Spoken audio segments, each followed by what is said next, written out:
Equity crowdfunding is giving retail investors and high net worth individuals an opportunity to buy shares in high potential growth businesses all over Africa. We're coming together as a community of investors, pooling cash together, investing in startups, and then from there on we watch the startups grow and hopefully we make 10x, 20x, 30x. And watch them take over the world, I'm sure. That's Surely. The hope, right? We need unicorns.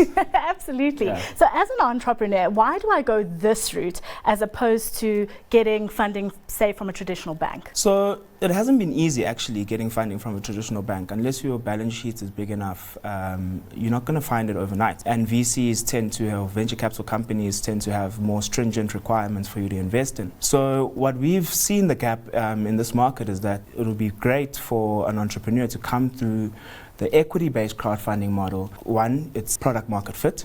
Number two, we're testing if the consumers like the product. And number three, the consumers get to have a piece of the pie in which they'll be utilizing the product, you know? So there's an ecosystem of things here, but more than anything, it's a cheap source of alternative capital for the for the entrepreneur, and also allows the retail investors an opportunity to get in the big deals, hopefully earlier on. Investors are going to want to know, what's my exit strategy? We do go through an investment committee and go through the due diligence, and we try and put measures in place to ensure that there will be an exit mechanism that is favorable for the investor at the end of 6 years. There will be dividends in some and not in others on an ongoing basis. Depends on where the company is in the life cycle or the business life cycle. And then another thing is we are looking to create a secondary market or liquidity markets. Investors who are looking to get their money out prematurely.